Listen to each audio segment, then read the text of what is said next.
Degree দ্বিতীয় বর্ষের শিক্ষার্থী ভাই বোনেরা, এখন কিন্তু প্রচুর পড়তে হবে। এখন তোমাদের প্রচুর পড়তে হবে কিন্তু। সো আমরা তোমাদের সাথে এখন আলোচনা করব যে তোমাদের নির্বাচিত গল্প মেবি কি বাংলার জাগরণ থেকে। বাংলার জাগরণ তোমরা অনেকেই প্রশ্ন করেছিল, স্যার এই বাংলার জাগরণটা একটু বলে দেন যে কাজী আব্দুল ওদুদ এখানে কি লিখেছে। এটা তোমাদের অনেকেরই কি প্রশ্ন ছিল। সো এই বাংলার জাগরণ কাজী আব্দুল ওদুদের এটা কি, এটা আমি তোমাদেরকে একটু বলে দিচ্ছি বিস্তারিত, এবং কি বলে দিচ্ছি প্রত্যেকে দেখো।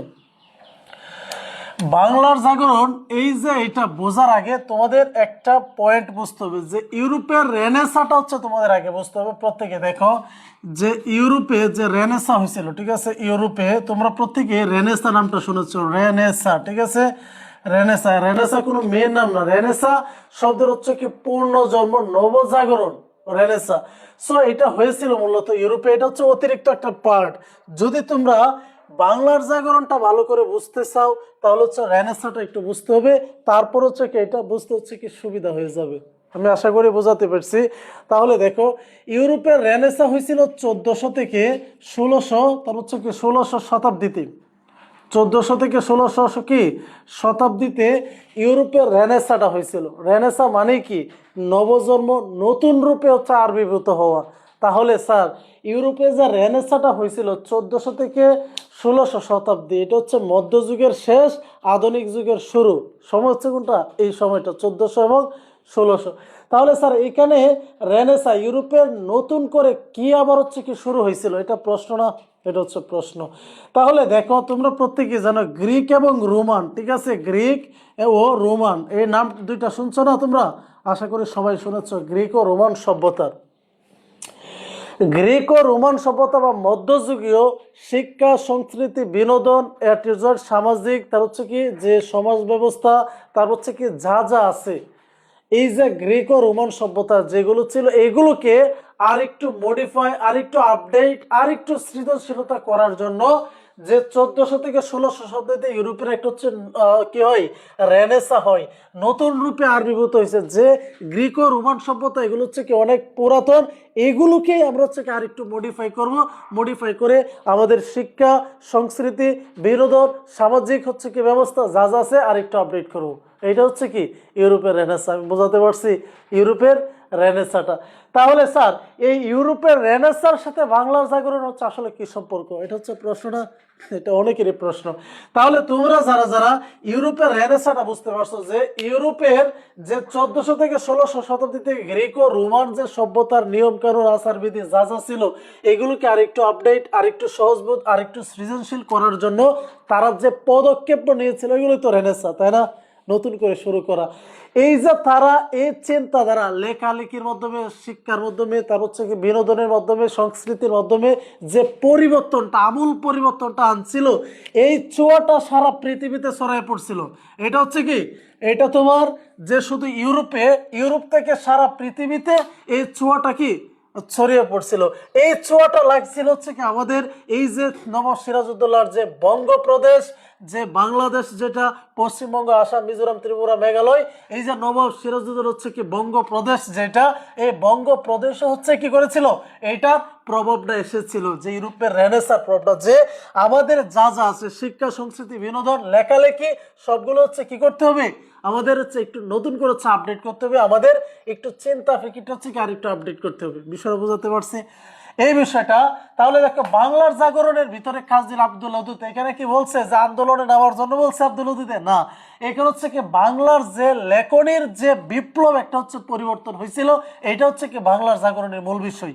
এখন দেখো 20 শতকের তার বস্তুবাদী চিন্তা, 20 শতকে কি বস্তুবাদী চিন্তা। তাহলে প্রত্যেকে দেখো যে তোমরা যারা যারা এখানে ডিগ্রি আছে সবাই মনসা মঙ্গল, তার কি চণ্ডী মঙ্গল, তার কাব্যগুলো মধ্যযুগের নাম শুনে থাকবে। এগুলো কি মনসা দেবী, তার চণ্ডী দেবী, যেগুলো ধর্মভিত্তিক কি ছিল, লেখালেখি ছিল হিউজ পরিমাণে।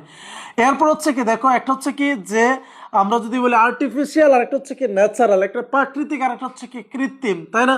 একটা কি প্রাকৃতিক আর একটা কৃত্রিম। সো এই 20 শতাব্দীতে মানুষের চিন্তাধারা আর্টিফিশিয়ালের দিকে কি চলে যাচ্ছে, আস্তে আস্তে কি দাবিত হচ্ছে যে মানুষ যে আগে প্রকৃতির প্রতি যে হচ্ছে কি একটা টান, একটা হচ্ছে বিশ্বস্ত ছিল, যে একটা রোমান্টিসিজম ছিল, যে প্রকৃতির সাথে সম্পর্কটা, এটা আস্তে আস্তে হচ্ছে বিচ্ছিন্ন হয়ে মানুষ যে আর্টিফিশিয়াল বা কৃত্রিমতার দিকে হচ্ছে আস্তে আস্তে ধাবিত হয়েছিল, যেটা প্রমাণ হচ্ছে আমরা তোমাদেরকে আলোচনাতে হচ্ছে আজকে বোঝাবো। দেখো তাহলে 20 শতাব্দীতে যে এই বঙ্গর যে বাংলার জাগরণটা হয়েছিল, এখানে হচ্ছে কি লেখকদের চিন্তা চেতনা কিছু হচ্ছে চেঞ্জ হয়েছিল, ঠিক আছে। এরপর হচ্ছে দেখো, যেমন হচ্ছে রাজা রামমোহন রায়, তোমরা প্রত্যেকেই জানো যে রাজা রামমোহন রায়কে কাজী আব্দুল লতিফকে প্রভাত, তার হচ্ছে কি নক্ষত্র বা সূর্য হচ্ছে কি উপাধিতে ভূষিত করেছে আমাদের এই বাংলার জাগরণের প্রবন্ধে। কেন?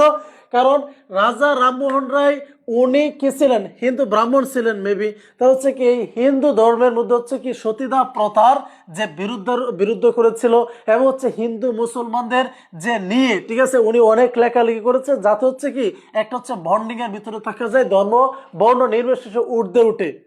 তাহলে বিষয় হচ্ছে দেখো, এই যে চিন্তা ফিকিটা যে চেঞ্জ হচ্ছে, চিন্তা ফিকিটা কি চেঞ্জ হচ্ছে। যেমন হচ্ছে ধরো মধ্যযুগে যদি আমরা দেখি, অক্ষয় কুমার, তার হচ্ছে কি যে তার হচ্ছে কি আরো হচ্ছে কিছু বিখ্যাত লেখক আছে, যেমন চণ্ডীমঙ্গল, মনসামঙ্গল, তার হচ্ছে কি অন্নদামঙ্গল, এই যে কাব্যগুলো আছে মধ্যযুগে, সবগুলো হচ্ছে ধর্মভিত্তিক। এই ধর্মভিত্তিক ধর্মের উপরে এইদিকে হচ্ছে একটু স্কিপ করে তারা হচ্ছে কি যে আরেকটু হচ্ছে কি আপডেট বা আরেকটু হচ্ছে কি মনস্বরতার দিকে হচ্ছে কি ফিরে আসছিল। তাহলে এই রাজা রামমোহন রায়ের যে তার হচ্ছে কি দেখো, যে তার ধর্মের বিরুদ্ধে স্বধর্মের লোকেরা তাকে কি করেছিল? অপমানিত, লাঞ্ছনা গঞ্চনা করেছিল, কিন্তু ওনার হচ্ছে কি এই যে চিন্তার বিকাশটা ঘটেছিল, এটা হচ্ছে কি যে আমাদের হচ্ছে বাংলার জাগরণের একটা মুখ্য অংশ।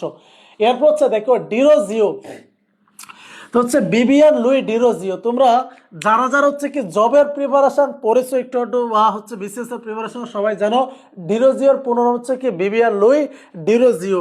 এই বিবিয়ান লুই ডিরোজিও সে হচ্ছে কি ছিল কলকাতা ইউনিভার্সিটির একজন শিক্ষক ছিল। বিবিয়ান লুই ডিরোজিও বাংলা সাহিত্যের ভিতরে, কলকাতা তো বঙ্গের ভিতরেই, তাই না? এই বাংলা সাহিত্যের ভিতরে বিবিয়ান লুই ডিরোজিও একজন হচ্ছে কি খুবই অসামান্য অবদান। কেন? এটা তোমরা বলতে স্যার আমরা তো এটা আজকে নাম শুনছি, নাম আজকে শুনতে পারো, সমস্যা নেই। মাইকেল মধুসূদন দত্ত কি বিখ্যাত কবি না?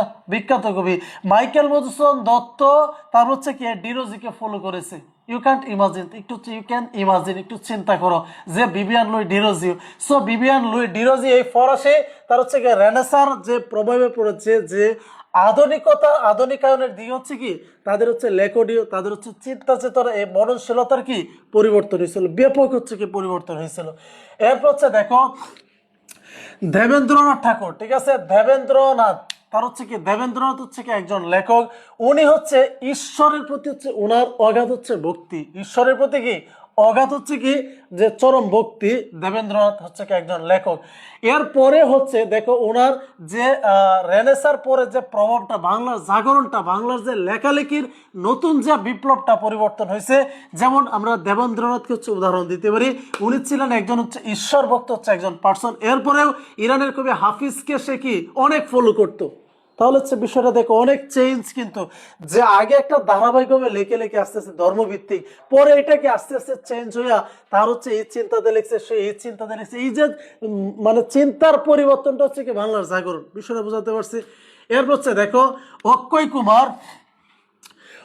কুমার হচ্ছে কি সুন্দর একটা হচ্ছে কি তোমাদের সারণী দিয়েছিল, ঠিক আছে। অক্ষয় কুমার হচ্ছে কি সুন্দর একটা সারণী দিয়েছিল। উনি হচ্ছে কি একান্ত জ্ঞান পিপাসু একজন হচ্ছে ব্যক্তি ছিল, জ্ঞান পিপাসু একজন ব্যক্তি ছিল, যে জ্ঞানের সন্ধান হচ্ছে কি অনেক চেষ্টা করতো।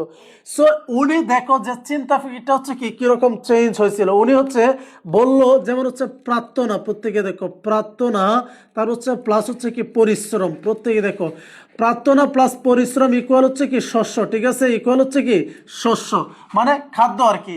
তুমি প্রার্থনা এবং পরিশ্রমের মাধ্যমে হচ্ছে কি প্রার্থনা করলা এবং হচ্ছে পরিশ্রম করলা, তাহলে হচ্ছে কি যে শস্য হবে, যেটা হচ্ছে আমরা বলি যে চেষ্টা করো এবং হচ্ছে কি এবং হচ্ছে স্রষ্টার কাছে বা আল্লাহর কাছে চাও, তাহলে কি today and tomorrow must be you will gain, otherwise not possible. So dear brother and sisters, listen to me what I say. প্রত্যেকে দেখো প্রার্থনা এবং হচ্ছে কি পরিশ্রম ইকুয়াল কি বললো যে শস্য। এটা কে বলছে? অক্ষয় কুমার, ঠিক আছে, অক্ষয় কুমার, আবার নায়ক না, যে ইন্ডিয়ান নায়ক হচ্ছে অক্ষয় কুমার না। এরপর হচ্ছে কি উনি বললো পরিশ্রম সমান সমান শস্য।